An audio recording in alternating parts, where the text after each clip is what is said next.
Cet invité que vous allez découvrir d'ici quelques instants a un parcours des plus intéressants. Ingénieur, il a longtemps travaillé à des postes de cadre dans l'industrie. Il a aussi et surtout œuvré à l'accompagnement des hommes et des femmes et des organisations vers un développement durable. Et c'est tout naturellement qu'en 2016, il a cofondé la coopérative C'est qui le patron, dont vous avez sans doute un jour ou l'autre croisé les produits en faisant vos courses. Une coopérative qui a pour principe de permettre aux consommateurs de fixer le prix des produits en rémunérant plus justement les producteurs. Mesdames et messieurs, j'appelle à la tribune Laurent Chaban. Bonjour Laurent Chaban. Merci beaucoup d'avoir répondu présent pour ce congrès du SNEL. Un congrès qui traite, vous le savez, de la question du leadership. Et cela tombe bien puisque votre carrière s'est construite autour d'un défi, allier bien-être et performance.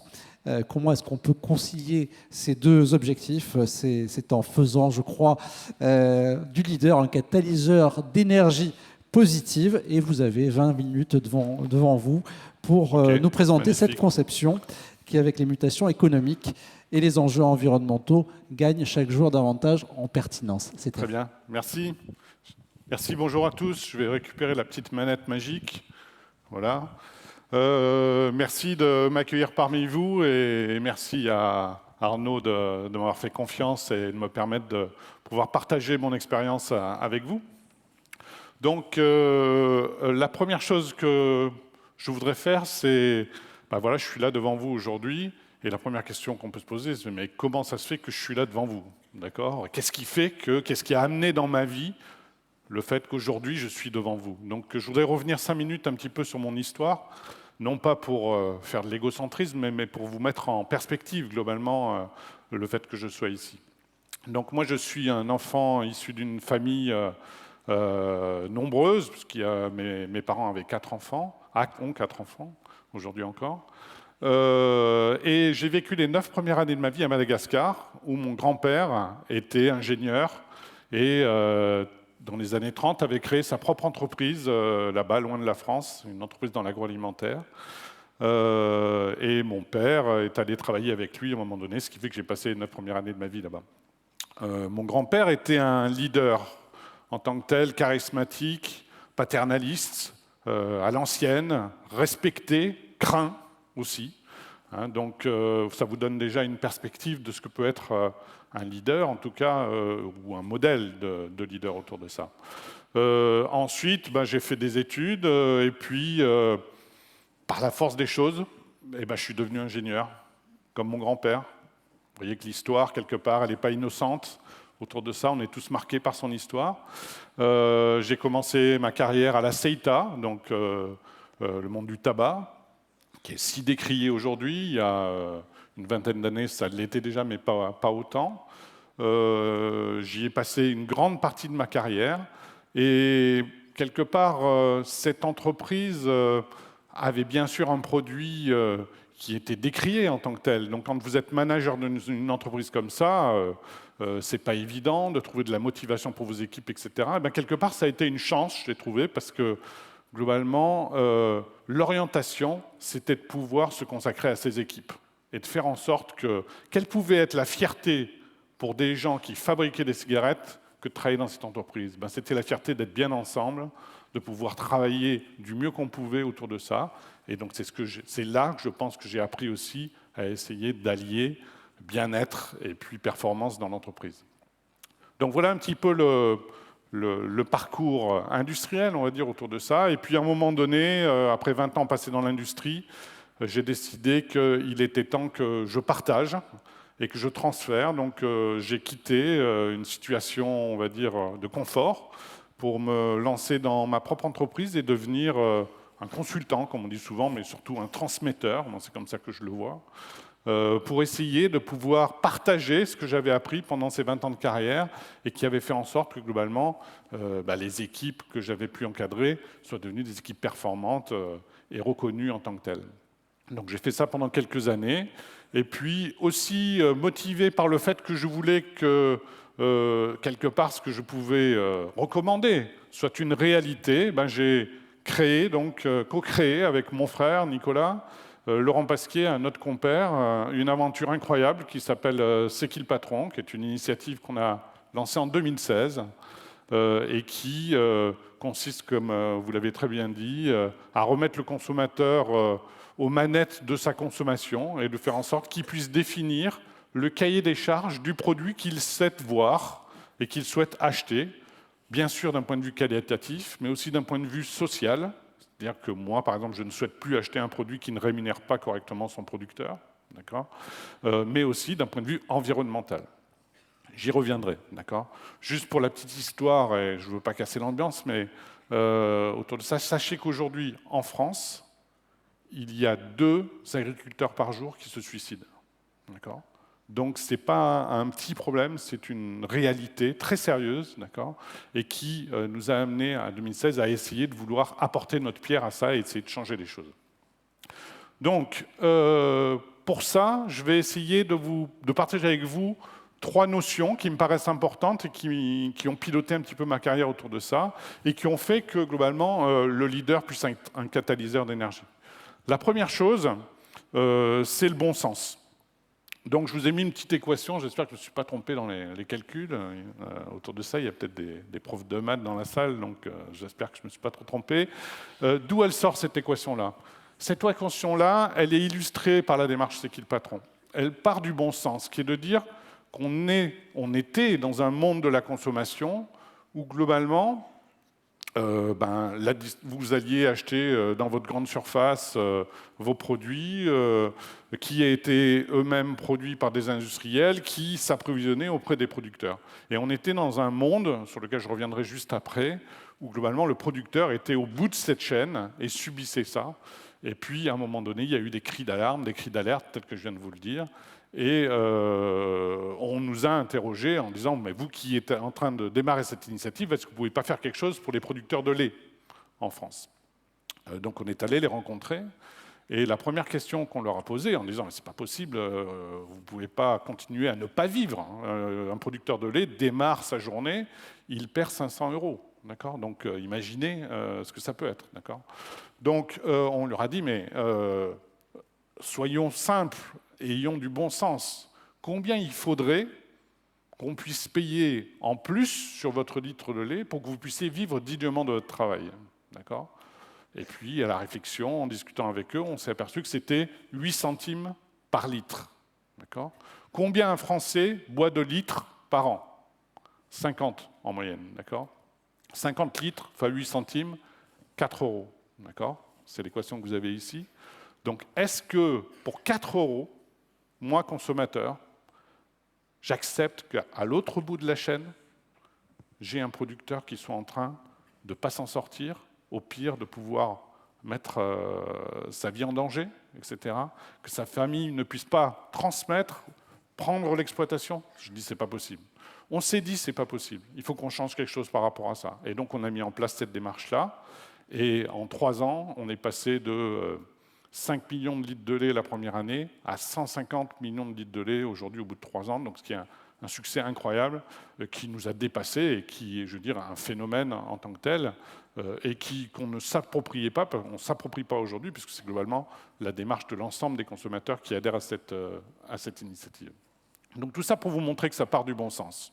Alors, pour aller vers l'entreprise, j'ai mis ici, à travers mon expérience, tout un tas de mots que vous pouvez voir ici, qu'on retrouve dans le monde de l'entreprise d'une manière générale. D'accord ? Alors pourquoi je vous ai raconté notre histoire? Parce que on est tous différents, on a chacun notre histoire ici. D'accord ? Et quand on est dans le monde de l'entreprise, et j'imagine que c'est la même chose pour vous, globalement, on peut avoir l'impression qu'on est un peu tous les mêmes. Globalement, on est des Français, on a vécu la même histoire générale, etc. Donc, quand je vais te partager ça avec toi, tu vas bien le comprendre, d'accord ? Tu as la même notion que moi. Eh bien, pas forcément, d'accord ? Pourquoi ? Parce que dans notre histoire, il y a des choses qu'il faut qu'on garde, bien évidemment, et puis il y a des choses dont il faut qu'on se libère. Et les choses dont il faut qu'on se libère, c'est ces préjugés. D'accord ?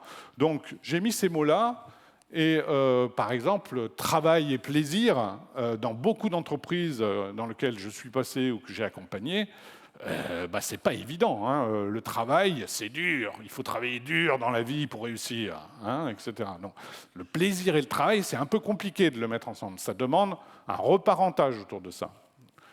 Autre exemple, la règle dont on a parlé juste avant, et les libertés. D'accord ?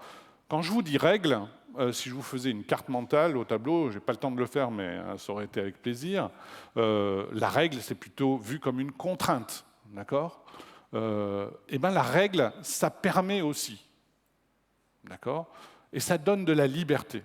D'accord ? Si, globalement, ensemble, on décide que chacun dans cette salle a droit à la parole, c'est une règle qui donne de la liberté. D'accord ? Donc la règle peut donner de la liberté. Donc la première chose qui me semble importante pour qu'un leader puisse fédérer, catalyser de l'énergie positive, c'est de pouvoir reparenter avec son équipe un certain nombre de choses, de termes, et de s'appuyer sur des valeurs autour de ça. Donc voilà un petit peu le premier principe et la première recommandation, le premier enseignement que moi j'ai eu tout au cours de ma carrière.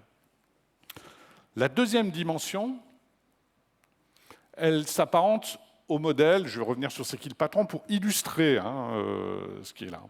Comme je l'ai dit, on vient d'un modèle où le distributeur, le transformateur, le producteur faisait ce monde-là avec, vous voyez bien dans ce triangle que vous reconnaîtrez pour ceux qui connaissent le triangle de Karpman, d'accord, persécuteur, sauveur, victime, autour de ça. Le consommateur était complètement absent. Le consommateur est plutôt passif, d'accord. En gros, vous alliez dans un magasin, on vous met toujours des têtes de gondole en disant mais ne t'inquiète pas, ça c'est le meilleur produit. En plus, c'est pas cher, d'accord. Donc vas-y, précipite-toi, prends celui-là, d'accord. Et puis en plus, quand vous connaissez pas les produits, que vous avez deux produits en face de vous, généralement vous prenez le moins cher autour de ça. Donc on était dans un système où finalement les conséquences de ce système, c'est la disparition des exploitations agricoles, des scandales sanitaires, un genre de méfiance, voire de défiance, finalement, des consommateurs vis-à-vis de ce système-là. Donc, la fin d'un système, tout simplement. Hein. Si aujourd'hui, les grands groupes de la distribution sont en difficulté financière aujourd'hui, ce n'est pas un hasard aussi. Hein. Donc, voilà, il y avait ce système-là qui était en place, qui alimentait un système financier aussi, qui convenait aux plus grands, on va dire, autour de ça. Et puis, il y a quelques temps, il y a eu cette prise de conscience en disant « maintenant, c'est plus possible, il faut que ça change ». Et aujourd'hui, on est dans cette phase-là où il faut que ça change. De plus en plus de gens, comme nous, comme consommateurs, sont conscients qu'il faut qu'il y ait des choses qui changent. Donc nous, à travers C'est qui le patron, on a proposé un modèle un peu différent, qui consiste à remettre le consommateur au centre de ce système, mais avec un pouvoir juste. Il n'était pas question d'inverser la pyramide et de faire en sorte que, globalement, le tout-puissant d'hier soit la victime de demain et que le consommateur en devienne le tout-puissant. Non, pas du tout. L'idée, c'était que chacun puisse retrouver sa juste place dans ce système. C'est-à-dire qu'un distributeur soit là pour distribuer, un transformateur ou un industriel soit là pour produire, et qu'un producteur soit là pour faire son métier de producteur, tous étant rémunérés au juste prix, avec des justes marges dans un système, et le consommateur puisse bénéficier d'un prix acceptable, au final, qui lui donne envie non seulement d'acheter un produit, mais de l'acheter un produit en connaissance de cause.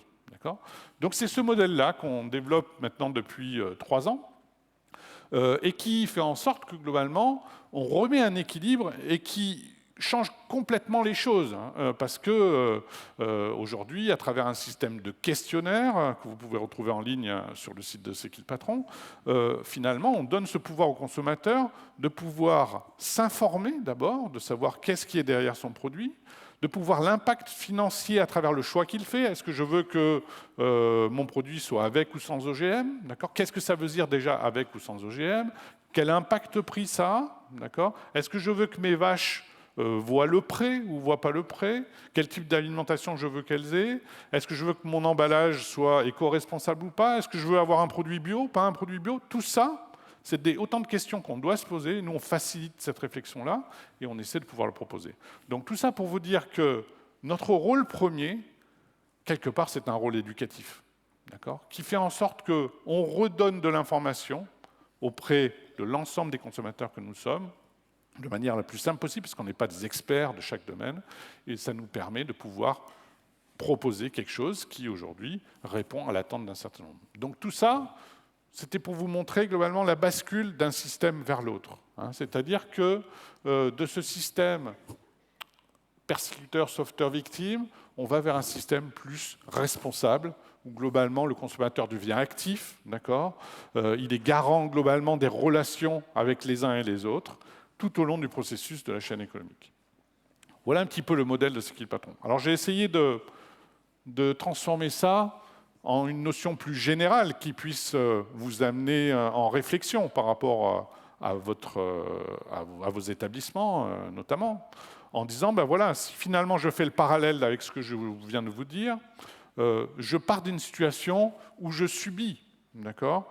Et globalement, les modèles les plus connus, si on essaie de refaire l'histoire, tel que je le disais auparavant, il y a 50 ans, on était dans un modèle où le paternalisme était présent, d'accord, le paternalisme avec ses bons côtés. Il y a des bons côtés dans le paternalisme, d'accord, mais aussi ses moins bons côtés autour de là, où le développement de la personne à travers l'ascension de l'entreprise était un peu compliqué, d'accord. On héritait de père en fils, des choses comme ça, d'accord. Il y a beaucoup de choses qui étaient un peu compliquées. Après, on a voulu changer ce modèle-là et on est rentré dans un modèle technocratique, d'accord, où finalement on devenait un peu hors sol. Le lien avec le terrain, avec ce qui s'y passait, avec les gens qui y travaillaient, c'était plus l'intérêt. L'intérêt, c'était combien on va pouvoir donner aux actionnaires, quels sont les résultats financiers, etc. Et finalement, on avait des équipes de direction qui oubliaient l'origine de leur entreprise, d'accord. Voilà, donc ça c'est deux dimensions finalement, hein. Une dimension verticale, le paternalisme, une dimension horizontale qui était plutôt la technocratie. Et bien aujourd'hui, on essaie d'aller vers un monde qui allie ces deux dimensions-là et qui donne quelque chose d'un peu différent, où la première chose, c'est que moi, en tant que personne, je dois prendre conscience que j'ai mon histoire, j'ai mes qualités, j'ai mes défauts en tant que tel. Je suis différent des autres et les autres sont différents de moi. Et ça, c'est essentiel dans une équipe, d'accord ? Donc ça, c'est très important. La deuxième chose, un leader, il n'est pas tout seul. Je pense qu'un leader seul n'est pas un leader, d'accord ?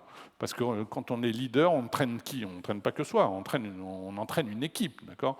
Donc le leader est avant tout un facilitateur, quelqu'un qui garde la ligne, qui garde l'objectif en vue et qui va n'avoir de cesse que de faciliter globalement la mise en place d'un principe qui vont faire en sorte que la responsabilité puisse se développer dans son équipe. Chacun doit développer sa responsabilité, d'accord ? Pour moi, c'est ça le leader en tant que tel.